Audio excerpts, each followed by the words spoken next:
Bismillahirrahmanirrahim. Assalamualaikum warahmatullahi wabarakatuh. Di sini saya akan menjelaskan mengenai analisa fisika dan kimia air. Sebagai pendahuluan saya akan jelaskan terlebih dahulu mengenai standar kualitas air minum. Jadi air minum ini pastinya memiliki baku mutu ya, yang harus memenuhi beberapa syarat, yaitu yang pertama adalah syarat fisik, kedua adalah kimia, kemudian ketiga adalah bakteriologi, serta level kontaminasi maksimum atau kita kenal juga dengan LKM, atau bahasa Inggrisnya adalah maksimum kontaminan level. Di sini untuk level kontaminasi maksimum itu meliputi apa saja, yaitu yang pertama sejumlah zat-zat kimia, terutama zat-zat kimia yang bisa menyebabkan toksik.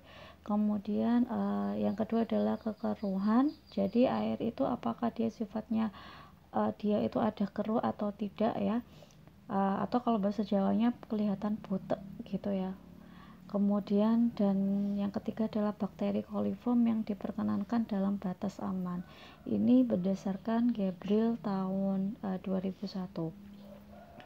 Adapun sifat kimia air pada dasarnya ini sudah saya jelaskan pada pertemuan sebelumnya, bahwasanya nama alternatifnya itu adalah aqua, kemudian atau juga dihidrogen monoksida, kemudian atau juga hidrogen hidroksida. Rumus molekulnya H2O dengan massa molarnya ini, volmolarnya ini, kemudian kerapatan pada fasenya itu ini ya. Kemudian jadi ada kerapatan pada fasenya ini berbeda-beda ya. Jika 1000 kg per meter kubik ini dia dalam kondisi liquid, kemudian kalau solid itu adalah 917 kg per meter kubik. Kemudian densitas dan fasenya kalau misalkan cair pada 20 derajat Celcius yaitu sekitar 0,998 gram per cm kubik, sedangkan kalau padat yaitu 0,92 gram per cm kubik. Titik leburnya itu adalah 0 derajat Celcius, titik didihnya adalah 100 derajat Celcius. Kemudian untuk kalor jenisnya seperti ini ya, dan dia dalam kondisi cair pada suhu 20 derajat Celcius. Kemudian sifat-sifat kimia itu meliputi apa saja? Sifat kimia air ini dia fungsi utamanya sebagai pelarut terutama ya. Karena apa? Karena dia memiliki yang pertama, dia memiliki sifat polar karena dia memiliki muatan ya, karena ada perbedaan muatan di sini. Ingat, air itu tersusun atas H2O yang mana ada 2 atom hidrogen yang berikatan dengan 1 oksigen, sehingga bentuknya seperti ini, yang mana ternyata dia memiliki sifat polar, sehingga oleh karena itu air ini banyak digunakan untuk sebagai atau dikenal ya sebagai pelarut utama dalam beberapa senyawa. Kemudian yang kedua memiliki konstanta dielektrik, ketiga dalam memiliki ukuran yang kecil, yang keempat dia sifatnya netral ya, pH-nya 7, jadi dia tidak asam dan tidak basa. Kemudian yang kelima memiliki struktur yang tetrahedral, bentuknya seperti ini. Kemudian keberadaan pasangan elektron bebas pada atom oksigen ya, sini. Jadi elektron bebasnya itu terletak, pasangan elektron bebasnya itu pada atom oksigennya di sini. Kemudian syarat kimia air yang layak untuk konsumsi itu meliputi 5 hal ini, yaitu yang pertama pH-nya harus netral. Karena apa? Ketika air itu memiliki pH rendah atau asam ya, dia rasanya itu akan asam ya, sedangkan air yang mempunyai pH dia di atas 7 dia relatif rasanya itu pahit karena sifatnya basa. Yang kemudian yang kedua adalah tidak mengandung bahan kimia beracun atau tidak mengandung bahan-bahan kimia yang mengandung toksik ya. Sebetulnya meskipun telah diencerkan, misalkan deterjen dicampurkan ke dalam air, kemudian air diminum, jelas itu toksik ya. Jadi air minum itu harus bebas dari bahan-bahan tersebut. Kemudian yang ketiga adalah tidak mengandung garam atau ion-ion. Air yang berkualitas baik ini tidak mengandung garam seperti NaCl ya, atau dia juga bisa terbebas dari ion-ion dari golongan logam ya. Di sini seperti besi, seng, mangan, kromium, dan aluminium. Kemudian yang keempat, dia memiliki kesadaran yang rendah. Dalam artian di sini berarti apa? Kandungan kalsium dan magnesium di dalam air itu rendah. Ya, karena memang kesadaran dalam air itu dipengaruhi oleh kalsium dan magnesium yang terkandung dalam air tersebut. Jadi jika semisalkan kandungan kalsium magnesiumnya rendah, maka otomatis dia kesadarannya juga rendah. Kemudian yang kelima, yaitu tidak mengandung bahan organik, yang mana karena bahan organik ini nantinya itu dia dapat terurai di dalam air, dan yang ditakutkan adalah nanti akan mengendap atau bergabung dengan air sehingga nantinya bersifat toksik. Ini adalah kandungan kimia anorganik dan parameter kimiawi. Kandungan kimia anorganik ini meliputi ada arsen, ada fluorida, kromium, kadmium, nitrit, nitrat, sianida, selenium ya. Sedangkan di sini adalah standarnya. Jadi ini batas maksimal. Jadi kalau misalkan arsen di dalam air, maka kandungan maksimumnya adalah 0,01 mg per liter. Kemudian kalau parameter kimiawi meliputi aluminium, besi, kesadahan ya, klorida, mangan, pH, seng, sulfat, tembaga, serta amonia. Di sini bisa kalian ketahui bahwasanya pH itu 6,5 sampai 8,5. Jadi ini adalah batas diperbolehkannya kita mengkonsumsi air minum. Karena apa? Karena memang ada beberapa produk air minum yang dia memiliki keunggulan dengan memberikan alkalin ya. Di situ unsur alkalin ini pada batas tertentu itu tidak apa-apa untuk dikonsumsi, tetapi kalau misalkan pada penderita gagal ginjal atau pada gangguan ginjal, lebih baik dihindari untuk meminum minuman yang bersifat alkalin ini. Lebih baik menggunakan air minum dengan pH 7 ya. Kemudian ini adalah parameter tambahan, yaitu ada kimiawi. Di sini ada kimiawi terdiri dari 4 hal, yaitu yang pertama adalah bahan anorganik, kedua adalah bahan organik, ketiga adalah golongan pestisida, dan yang keempat adalah disinfektan dan hasil sampingannya. Ya, di sini bisa kalian lihat batas-batasnya seperti ini. Contohnya adalah pada air raksa, itu batas air kandungannya di dalam air yaitu sekitar 0,001 mg per liter, dan ini sangatlah kecil ya, karena air raksa ini memang berbahaya bagi tubuh. Kemudian kandungan klorin di dalam air itu kandungannya yaitu maksimal 5 mg per liter ya. Terutama di sini klorin ini paling banyak digunakan sebagai desinfektan, yang terutama pada pembersih, alat-alat pembersih ya. Dan juga banyak juga dimanfaatkan untuk pembersih misalkan kamar mandi, tapi ada juga yang digunakan untuk misalkan di air kolam seperti itu. Kemudian jenis parameternya yaitu jenis parameter yang lain ini ya, sama. Kadar maksimum yang diperbolehkan adalah ini. Jika kalian lihat di sini bahwasanya memang sekarang itu lagi trending tentang COVID-19 ya. COVID-19 itu salah satu metode yang digunakan untuk pencegahan adalah dengan penyemprotan disinfektan. Tetapi disinfektan ini perlu kalian ketahui tidak boleh langsung terkena oleh tubuh.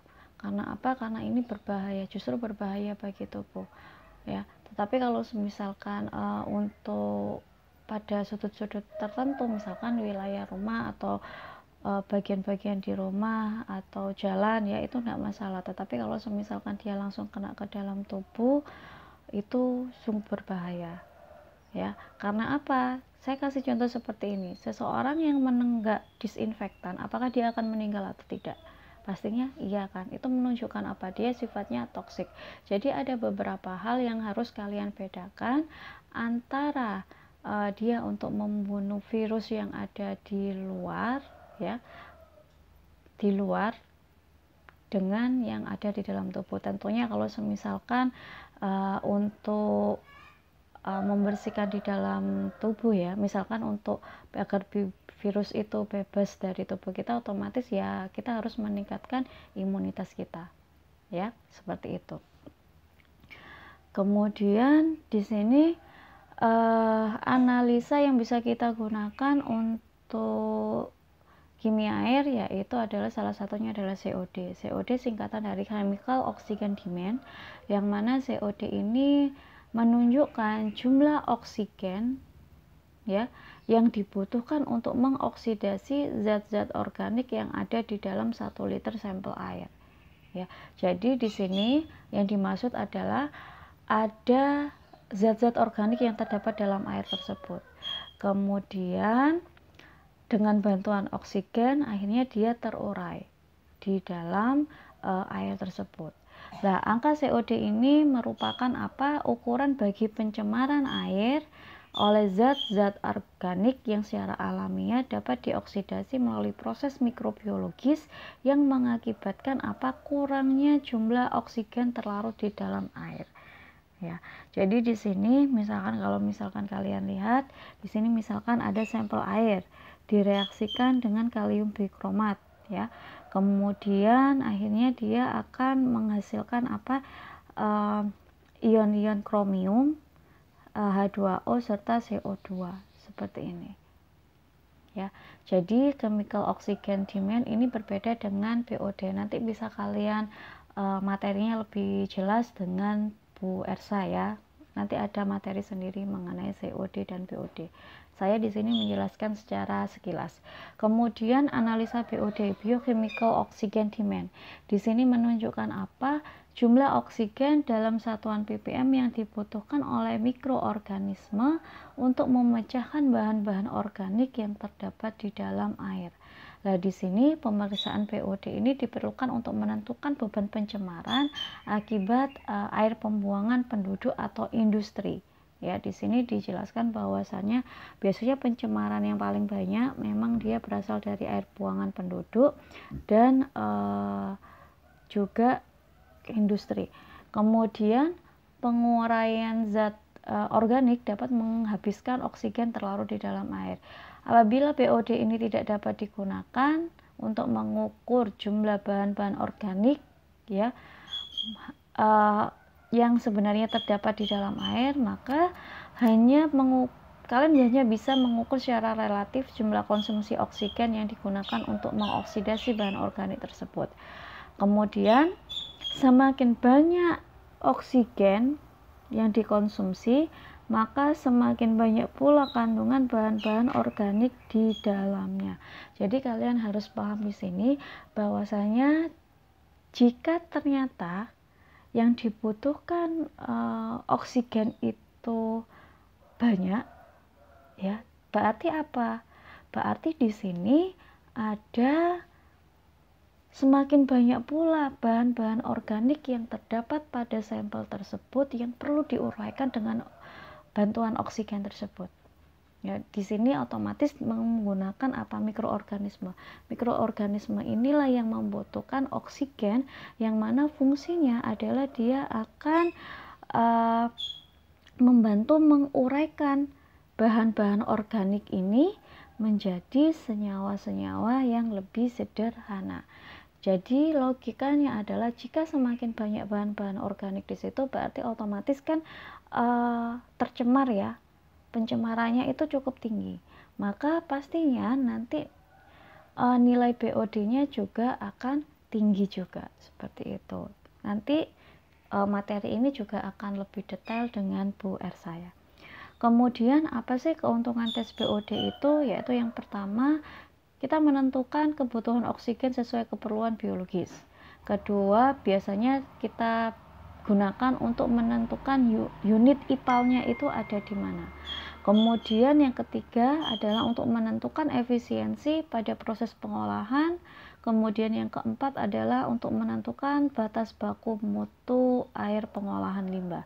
Jika kalian lihat di sini, yaitu bisa kalian lihat di sini ya. Ini adalah prosedur tesnya, ya, tahapan-tahapannya. Di sini ini adalah wastewater, sedangkan kini pure ya, pure waternya. Kemudian nanti ini tes ini berdasarkan diambil dari Hans dan kawan-kawan tahun 95, tapi mungkin nanti akan lebih jelasnya dengan Bu Ersa ya. Karena apa? Karena di sini perlakuan dengan BOD itu kita harus menginkubasi pada suhu ruang yang gelap, terutama ada suhu 20 derajat Celcius ya, selama 5 hari, baru kemudian nanti akan dihitung. Tapi nanti untuk lebih jelasnya bisa dengan Bu Ersa. Kemudian nanti klasifikasi derajat pencemaran BOD, jika dia kurang dari 3 berarti apa? Dia tidak tercemar. Tetapi jika dia 3 sampai 5 nanti dia tercemar ringan. Sedangkan kalau 5 sampai 15 mg per liter maka dia termasuk golongan tercemar sedang. Tapi kalau semisalkan dia 15 atau lebih dia termasuk golongan tercemar berat. Ini saya ambil dari LEI DKK pada tahun 1978, dan ini adalah cara pengukurannya ya, BOD-nya di sini. Ini adalah pengukuran BOD dengan beberapa varian dilution ya, sampelnya. Ini bisa kalian lihat di sini. Ini diambil dari US EPA tahun 1985. Kemudian ini adalah tahapan BOD-nya. Saya kira sudah ada juga ya, untuk lebih singkatnya itu ada di sini, tapi untuk penjabaran lebih lengkapnya ada di sini, bisa kalian lihat di sini. Kemudian ini adalah reflux penentuan COD. Ini adalah alat yang kita gunakan untuk COD. Kemudian di sini baku mutu di perairan. Jadi kan di sini kan ada beberapa baku mutu ya. Kalau misalkan kelas 1 itu air baku minum, ini dia golongan air tawar atau kelas 1, kemudian air tawar kelas 2, air tawar kelas 3, air tawar kelas 4, kemudian air laut biota, air laut wisata, serta air laut pelabuhan ya. Kalau misalkan air tawar kelas 1 itu BOD-nya 2, standarnya COD-nya itu 10. Kalau air tawar kelas 2 terutama untuk rekreasi ya, itu BOD-nya 3, COD-nya 25. Kalau air tawar kelas 3 itu terutama untuk budidaya ikan atau ternak, yaitu sekitar 6 sama 50. Air tawar kelas 4 yaitu 12 sama 100. Kalau misalkan air laut biota itu sekitar 20, air laut wisata di sini 10, sedangkan air pelabuhan di sini tidak ada standarnya ya. Di sini juga COD-nya juga untuk air laut biota ini tidak ada standarnya, air laut wisata ini tidak ada standarnya, tetapi kalau air laut pelabuhan ini juga dua-duanya malah tidak ada. Kemudian ada selain BOD sama COD itu ada juga TOM. TOM itu apa? TOM itu adalah total organic matter, yang mana BOD atau COD itu sebenarnya menunjukkan rasio antara bahan organik mudah urai dengan bahan organik yang sulit urai ya. Di sini sebenarnya COD ini nilainya sama dengan atau lebih besar dari BOD, sedangkan COD itu lebih besar dari TOM. Jadi kalau misalkan lebih spesifik di sini, kita bisa melihat di sini bahwasanya BOD ini adalah di sini, TOM ini adalah di luarnya BOD di sini, sedangkan COD ini meliputi keseluruhan. Jika kalian lihat di sini ya, bahwasanya BOD bagian dari TOM. TOM itu bagian dari COD. BOD itu juga bagian dari COD. Oke. Di sini cukup bisa dipahami ya. Kalian silakan mencari beberapa literatur apa itu TOM ya. Mengapa kalian harus mengetahui TOM? Nah, itu silakan bagi yang bisa jawab kalian tulis di kolom komentar. Kemudian pengaruh pH air terhadap lingkungan. Jadi pada dasarnya ya, pH itu mempengaruhi keanekaragaman hayati dalam suatu wilayah. Misalkan di sini nilai pH 6 sampai 6,5. Di sini adalah keanekaragaman plankton dan bentos, dia sedikit menurun. Kalau semisalkan yang kedua adalah kelimpahan total biomasa dan produktivitas, ini tidak mengalami perubahan. Tetapi jika dia semakin asam, di sini mengalami penurunan nilai keanekaragaman plankton dan bentos semakin tampak. Kemudian yang kedua, kelimpahan total biomasa dan produktivitas masih belum mengalami perubahan yang berarti. Yang ketiga lah, di sini alga hijau berfilamin mulai tampak ya pada pH 5,5 sampai 6. Kemudian lebih asam lagi, itu ternyata apa? Terjadi penurunan keanekaragaman dan komposisi jenis plankton ya. Di sini periphelton dan bentos semakin besar. Kemudian terjadi penurunan kelimpahan dan biomasa zooplankton dan bentos. Kemudian alga hijau dia semakin banyak, dan di sini proses nitrifikasi terhambat. Semakin rendah lagi pH-nya, ternyata berarti apa? Penurunan keanekaragaman hayati itu dia semakin turun, terutama dari jenis plankton ya. Kemudian yang kedua, penurunan kelimpahan total dan biomasa zooplankton dan bentos. Kemudian alga hijau semakin banyak dan proses nitrifikasi terhambat. Kemudian kita lihat air ya berdasarkan sifat fisikanya. Jika berdasarkan sifat fisikanya, di sini ada tegangan permukaan yaitu pada air yaitu sekitar 73 Dyn per cm pada 20 derajat Celcius. Tegangan permukaan ini bisa kalian ketahui bahwasanya kalau misalkan kalian main ke sungai ya, di situ biasanya kenapa kok ada hewan-hewan yang dia bisa berjalan di atas air. Karena apa? Karena di situ ada tegangan permukaan air sehingga dia tetap bisa bertahan berjalan di atas air. Hewan tersebut dia tidak tenggelam.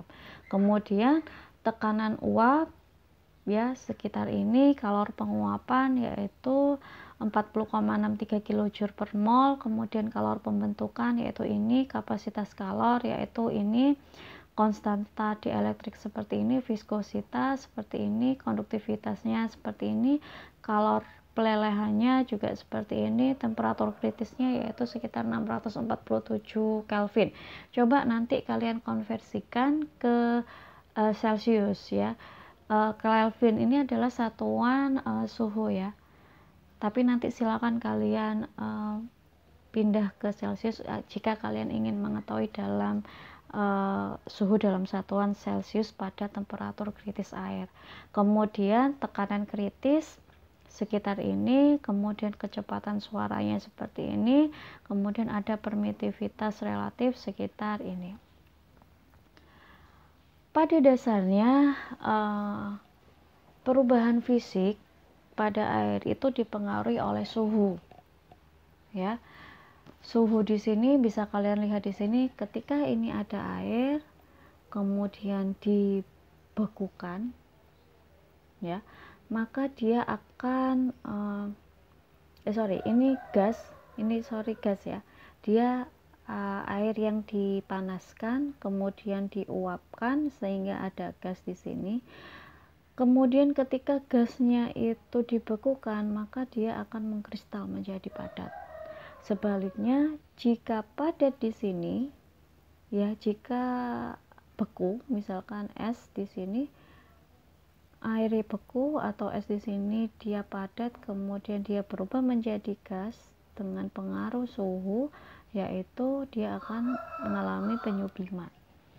Di sini, ini adalah air normal, ya. Ketika benda cair normal didinginkan atau diberi suhu rendah, maka dia akan membeku. Sebaliknya, jika dia padat dirubah menjadi cair dengan bantuan suhu, menaikkan suhunya ya, dia nanti akan mengalami proses mencair.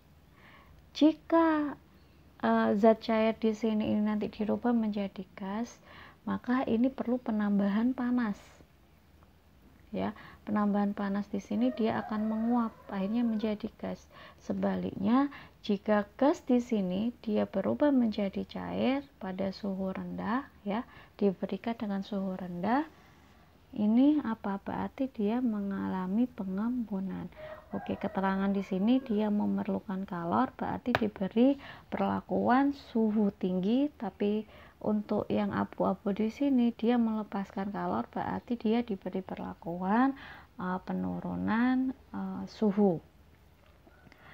Syarat fisik air layak konsumsi itu apa? Pertama, tidak berwarna. Kedua, tidak berasa. Tiga, tidak berbau. Empat, tidak keruh. Dan lima adalah tidak mengandung zat padatan. Tidak berwarna berarti dia harus jernih, ya. Kemudian yang kedua, tidak berasa, itu tawar, seperti kalian minum air minum biasa.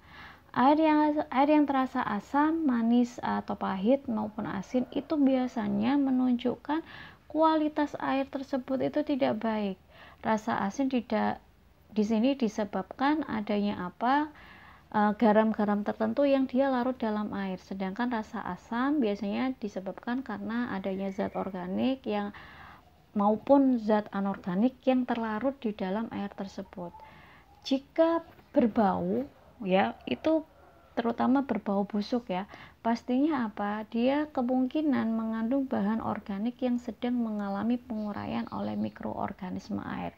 Saya kasih contoh di sini. Misalkan ada hewan mati sejenis tikus ya, tikus mati di sungai. Ya, kan dia mengalami penguraian di situ, oleh karena itu baunya sangat busuk sekali. Nah, itu berarti tidak layak untuk dikonsumsi. Kemudian yang keempat, dia tidak keruh. Jika keruh mengandung butiran-butiran koloid dalam bahan tanah liat, ya. Kemudian yang kelima adalah tidak mengandung zat padatan. Apabila air dididihkan, maka zat padatan tersebut itu dia akan terlarut, yang mana nantinya akan mengurangi kualitas dari air tersebut. Oke. Sifat fisik air ketika dia menyerap panas karena memiliki kalor yang tinggi. Kemudian memiliki tegangan permukaan yang tinggi. Kemudian memiliki titik didih yang tinggi, ya. Contohnya di sini adalah adanya laut, waduk, danau, dan lain sebagainya. Kemudian yang keempat, dia memiliki massa jenis yang lebih kecil dalam kondisi beku bila dibandingkan keadaan cair. Nah, di sini masuk ke dalam bagian dalam lautan tetap cair meskipun pada suhu rendah. Dan di sini adalah parameter fisik. Ya, di sini ada bau, warna, TDS, TDS ini masuk di parameter fisik ya. Kemudian ada kekeruhan, rasa, dan suhu. Yang jelas jika bau tidak berbau. Kalau warna di sini 15 dengan satuan TCU. Kemudian ada total zat padat terlarut atau TDS. Di sini batas maksimumnya adalah 500 mg per liter. Kemudian kekeruhannya yaitu 5 NTU. Kemudian rasanya dia jelas tidak berasa. Suhunya suhu udara kurang lebih yaitu sekitar 3 dalam satuan derajat Celcius, seperti itu.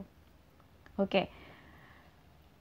Pada dasarnya perlu kalian ketahui ya, air itu ternyata memiliki kemampuan untuk berubah-ubah struktur molekulnya.